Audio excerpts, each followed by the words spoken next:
Welcome back to the Tuesday edition of the Garden Basics with Farmer Fred podcast.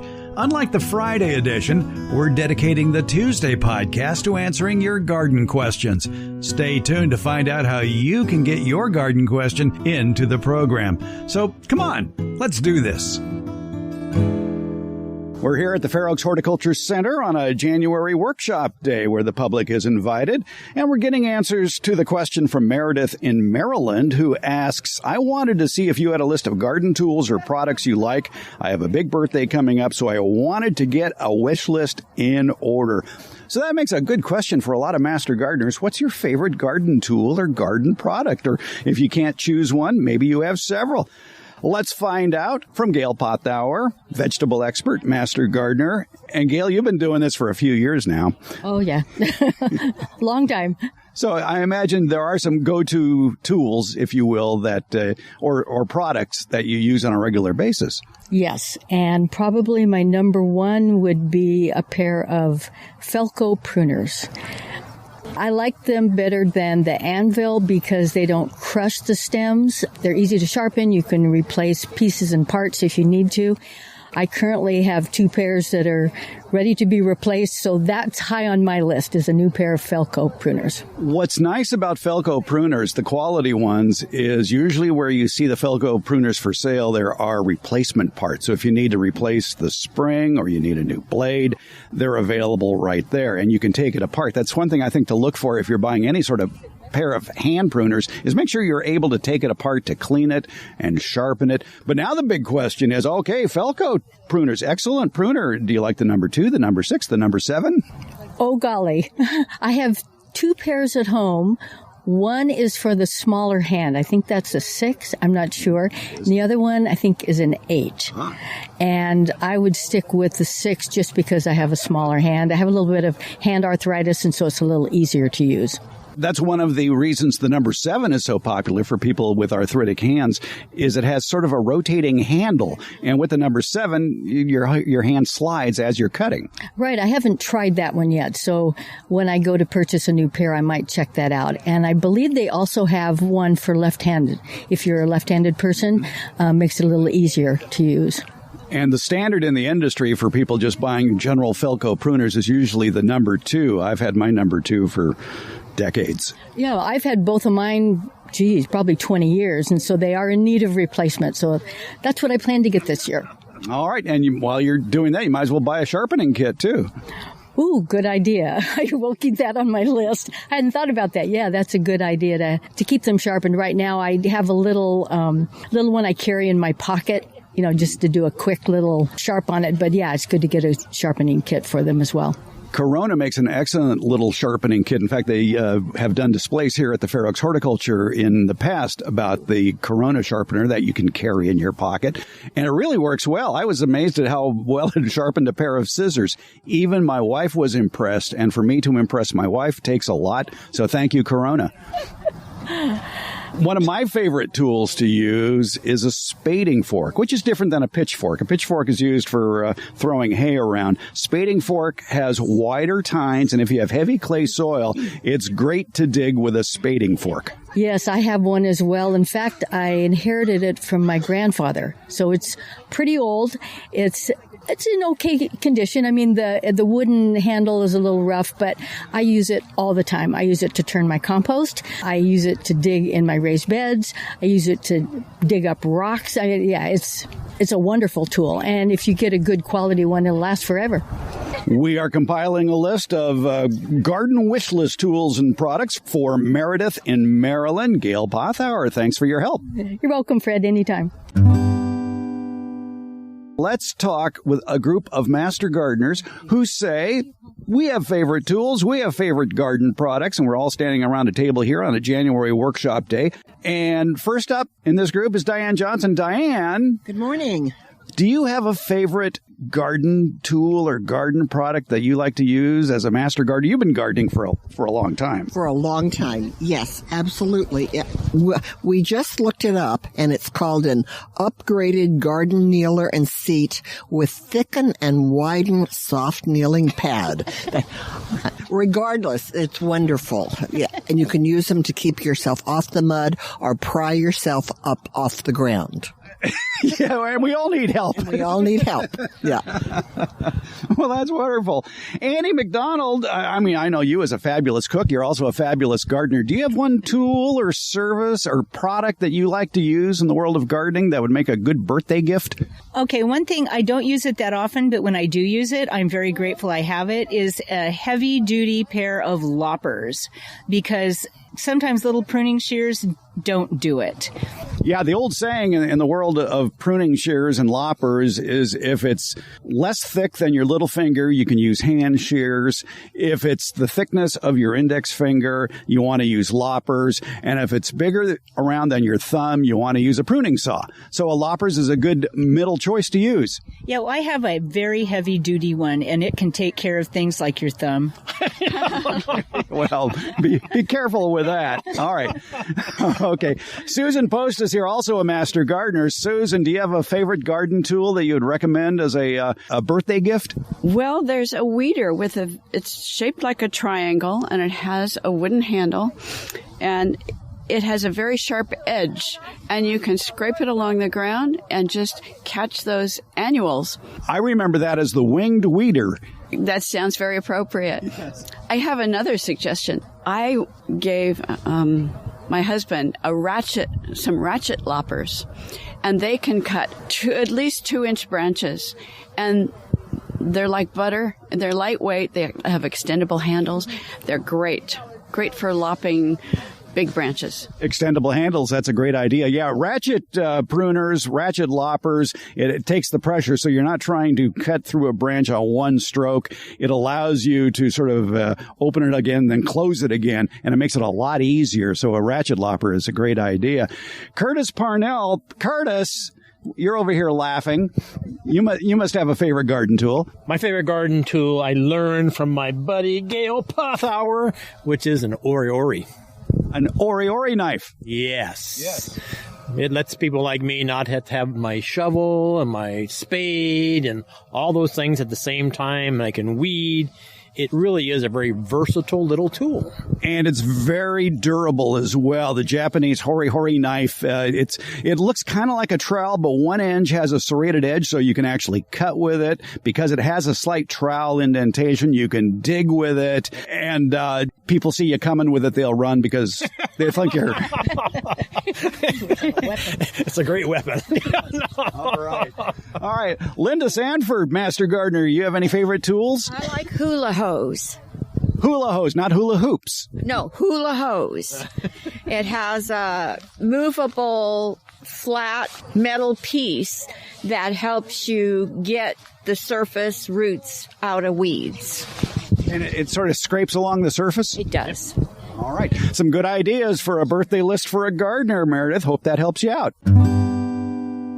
We are walking around the Fair Oaks Horticulture Center on a January workshop day, getting answers to the question from Meredith in Maryland, who is compiling a birthday list for her family of what she wants in the way of garden tools or products and wants to know our favorites. That's a good question, Meredith. We're with Quentin Young, Master Gardener, fruit tree expert. Do you have a favorite tool or product that you like to use? I would say besides my hand pruners and my loppers, believe it or not, my favorite tool is a really inexpensive drywall saw. Okay, why is that? It's really good for when you're trying to separate plants. Like, let's say you pull like a 1-gallon perennial and you want to cut it in half. It's a really good tool for cutting those in half and also just cutting through the roots. Describe what a drywall saw looks like. It's got a handle similar to like a screwdriver, and then it basically has maybe an 8-inch kind of wide tooth saw. And usually it's used for just cutting through a piece of drywall. Yeah, there are actually pruning saws that you can get like that, but I bet a drywall saw might be a little sturdier and a little cheaper. A little cheaper, and I've even, in a pinch, I've just gone to, like, let's say Goodwill and bought a old steak knife. Okay. Same premise. Quentin Young, thanks for that. Sure. And we continue to try to find some tools or garden products that Meredith in Wheaton, Maryland would like for her birthday. She wrote and said, I wanted to see if you had a list of garden tools or products you like. I have a big birthday coming up, so I want to get a wish list in order. So let's turn to somebody very familiar with gardening tools. It would be America's favorite retired college horticultural professor, Debbie Flower. Debbie, if you could narrow down your favorite garden tools or products, what would they be? Well, that's pretty easy because I always take the same things out in the garden with me every time I garden. It starts with an apron. A very sturdy gardening apron, not a kitchen apron, one that's made out of nice, dense denim comes to mind, but some canvas fabric that will protect my clothing from things I run into, from dirt, soil that's out of place, dirt, and has big pockets so I can carry other tools with me. And in those pockets, I always have a good pair of pruning shears. There are many brands out there, and you kind of get what you pay for. And so I want to make sure that my pruning shears have a nut on them right at the jaw where the cutting parts open. And if there's a nut there, then I can take that nut apart and clean my pruning shears and sharpen my tool very well. It's hard to sharpen it well without taking it apart. And in some cases, some brands have replaceable pruning parts.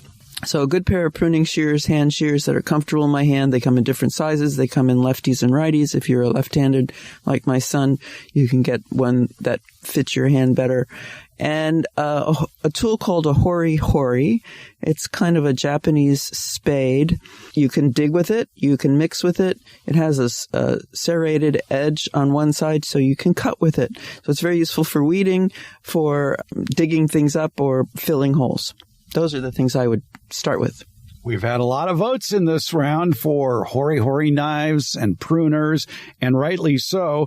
And that apron is a great idea. I think one more thing, because you made a very good point about you need to take apart the pruners, or at least the pruners should have the ability to be taken apart in order to sharpen them easily, to even more ease the sharpening process. If you have a bench vise that you could secure one half of those pruners in while you're sharpening it, could be a good thing to add to your list. Now, that's more of a general garage type item, but still having some sort of bench vise to securely hold things while you're working on them, not a bad idea. And then you need the stone or the sharpening tool. There are a variety of those, and some I use in the short term. Every time I go out, I take one that's just got a little V notch in it, and you run the blade through that. You can only get about half the blade when it's still put together, when the pruning shears are still bolted together, but it's better than nothing. And so I sharpen that each time I go out to use my tools.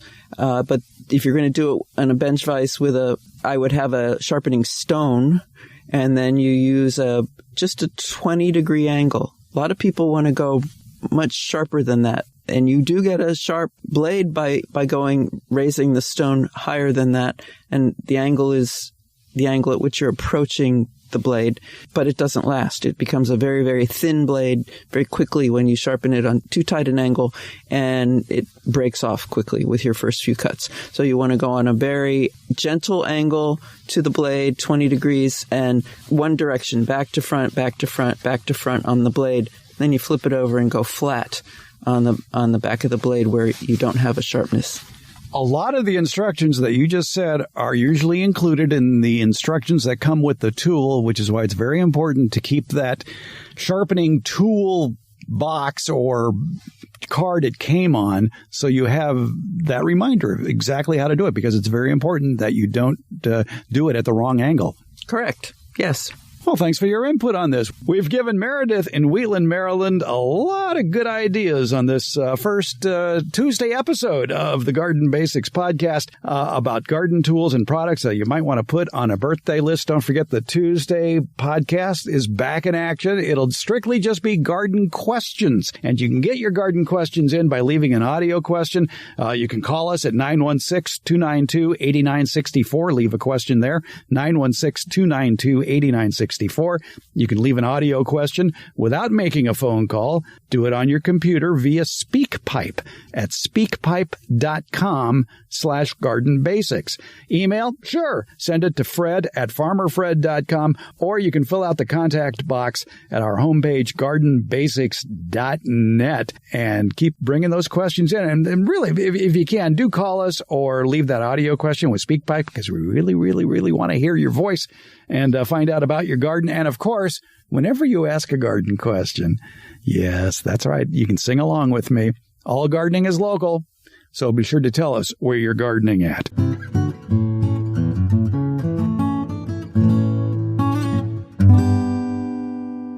But wait, there's more. Debbie and I just got out of a major garden center, and we saw things that would certainly qualify for tools or garden items to put on a birthday wish list. And Debbie, what did you see there?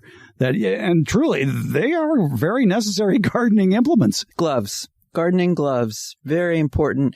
Keep your hands clean and protected and not cut up, and they feel good. They had quite a display of gloves at this garden center, and they ranged in price from $30 as the high down to about $6.50 as the low. And I tried on a whole number of them in the lower price range. And I want a glove that fits well, so that it's snug, but it's not too snug, and has flexibility, allows my hands to move easily. Now they paint stuff, I don't know what it's made from, on the palms so that you don't drop things, and so that the palms anyway are waterproof. You talked about wanting a waterproof glove. Yeah, because if you're working in wet soil or you're just working with water, period, and hoses always have some leaks around where the end is, it's not that uncommon. It can be uncomfortable in the wintertime. Very comfortable in the summertime, but still they get wet. What I look for, too, in a glove is, besides protection from thorns and wetness, would be some sort of flexibility in the fingertip so you can do little work that you need to do. Like if I needed to cut something and I reach in my pocket for my pocket knife, I want to be able to take the blade out without having to take the glove off. Yes, very true. A glove that feels like you're not wearing a glove, except that it's protecting you. And the other thing they had were arm protectors. And I finally, I guess last spring, bought a set for myself. And they go up the arm. There's a place for your thumb to go through. So they cover part of the back and front of your hand. And then they go up past the elbow. And I'm of a certain age, and as we age, skin starts to get more fragile. And I just was tired of backing into branches and getting cuts on my arms, or working around citrus or other plants, barberry, other plants that have thorns, and getting all kinds of pokiness on my skin. So I have really enjoyed mine. Also, for arm protection, it's a great idea if you happen to have an allergic reaction to some sort of plant parts. Like for me, even though I love to grow popcorn, the hairs on the leaves, I guess, can cause some irritation on my arm. So it would protect from that. Yes, I have a patch of borage near my vegetable garden because it is very attractive to bees. And I just let it seed itself in. And they often grow in places I don't want them. Or when they're done flowering, I want to pull that plant up and allow another one to take its space. And they're covered in hairs that are so irritating. So yes, having that arm cover and a glove. You can put a glove right over the arm cover and be protected from the tip of your fingers to above your elbows. It's very convenient and feels good. We've given you a lot of great items to put on your birthday wish list if you're looking for garden tools, garden implements, a very complete collection. Broadcasting live from inside a Honda minivan in a parking lot. Debbie Flower, thanks so much. You're welcome. You sure know how to show a girl a good time. Garden Basics with Farmer Fred comes out every Tuesday and Friday, and it's brought to you by Smart Pots and Dave Wilson Nursery. Garden Basics, it's available wherever podcasts are handed out. For more information about the podcast, visit our website, gardenbasics.net, and that's where you can find out about the free Garden Basics newsletter, Beyond the Basics. And thank you so much for listening.